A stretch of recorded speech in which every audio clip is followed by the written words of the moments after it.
करें, with in 3 seconds वो चले जाएं। असल एजुकेशन इसी को कहते हैं। एजुकेशन नौकरी हासिल करने को नहीं कहते हैं। आप छोटे बच्चे को लेकर आ रहे हो, अचानक बच्चा रोने लगा, आपको जाने के लिए 10 मिनट लग रहे हैं पब्लिक में से, तो सारे लोग आपको देखने लगेंगे स्पीकर को छोड़कर। 5-10 मिनट आप डिस्टर्बिंग फैक्टर बन गए। एजुकेशन यही सिखाता है कि हमें कैसे बैठना है, कहां बैठना है,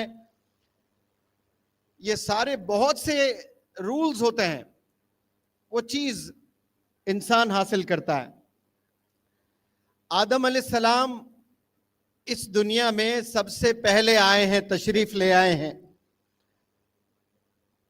तो आदम अलैहिस्सलाम से जितने भी लोग आए हैं, आदम से जो आए वो आदमी, समझ आ रही है बात आपको? आदम से जो आए वो कौन है? वो आदमी है। और जो एजुकेशन हासिल करता है वो इंसान बनता है। समझ आ रही है ना बात आपको? जो आदमी है और वो आदमी एजुकेशन हासिल करता है तो वो आदमी से क्या बनता है? इंसान बनता है। अब यहां एजुकेशन का डेफिनेशन ही चेंज हो गया है।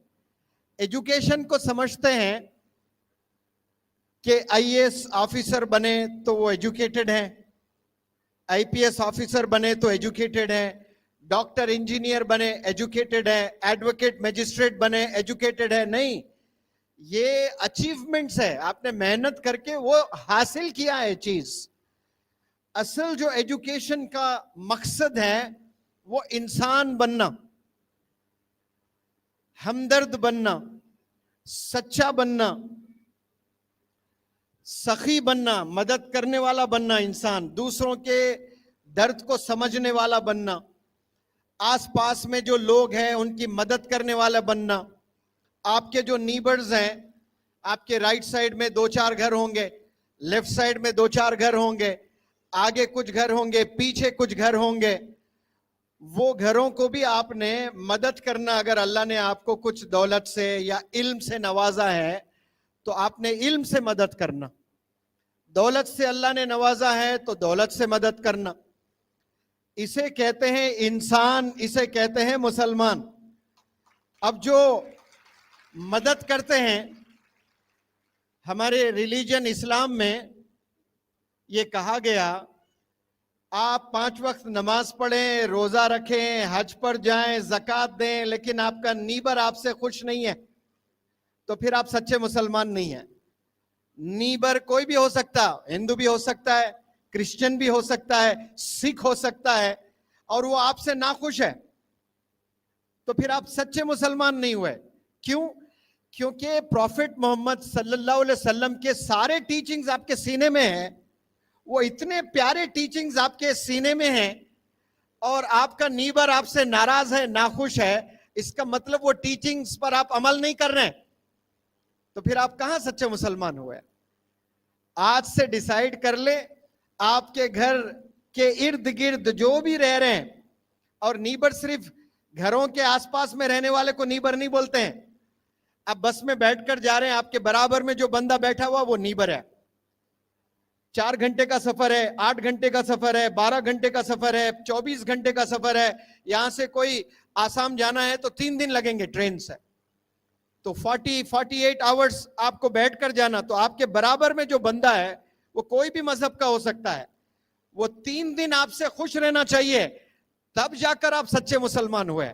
आप डॉक्टर है लेकिन आपका नीबर आपसे खुश नहीं है, ट्रेन में 3 दिन, आप में एरोगेंस है, घमंड है, आपके पास खाना अच्छा है, आप 2 बच्चों के साथ जा रहे हो, बेहतरीन खाने के आइटम्स लेकर जा रहे हो, सामने एक गरीब फैमिली है, आपकी अल्लाह ने आपको खूब दौलत दिया, ईमान से भी नवाजा, आप मुसलमान भी है, सामने एक हिंदू फैमिली है, गरीब है। अब छोटे छोटे बच्चे हैं, वो माँ बाप के पास पैसे नहीं है, खाली टिकट लेकर बैठ गए। ये मुसलमान फैमिली के पास में खूब पैसा है, खाना है, केले हैं, चॉकलेट है, बिस्किट है, फलाना ढिमकाना, सब दुकान लेकर चल रहे हैं और वो जरा भी शेयर नहीं कर रहे हैं। सामने मासूम बच्चे हैं, तो वो मुसलमान जो पेरेंट्स हैं उन लोग की जिम्मेदारी है अपने बच्चों को देने से पहले वो सामने वाले जो नॉन मुस्लिम फैमिली के बच्चे हैं ना, उन्हें देना चाहिए। ये एजुकेशन है, ये इस्लाम है। आज हम लोग एजुकेशन को गलत समझ बैठे हैं।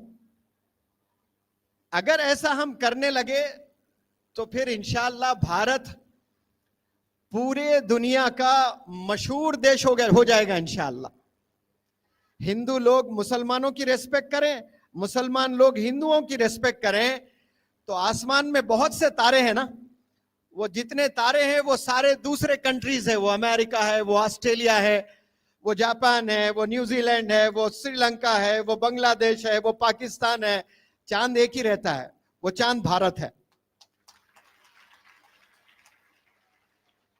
और भारत को चांद जैसे बनाने के लिए भारत के जितने भी वासी हैं, 150 करोड़ लोग, वो सब एक दूसरे को मोहब्बत करना चाहिए। ये एजुकेशन सिखाता है।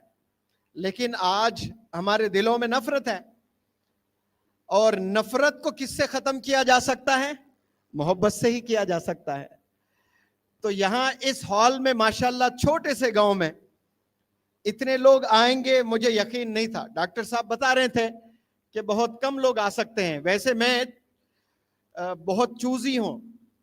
Mic system, auditorium, air condition जो सारे होते हैं वहीं जाता हूं मैं, इसलिए कि बंदे को जरा भी डिस्टरबेंस नहीं होना चाहिए सुनने वाले को, तो वो दिलों में बात उतरती है जाकर। साउंड सिस्टम अच्छा हो, एयर कंडीशन ऑडिटोरियम हो, तो 4 घंटे भी मैं लेक्चर देता हूं तो बेचैनी नहीं रहती ऑडियंस में। लेकिन डॉक्टर खदीर साहब की मेहनत को, आपकी सिंप्लिसिटी को, आप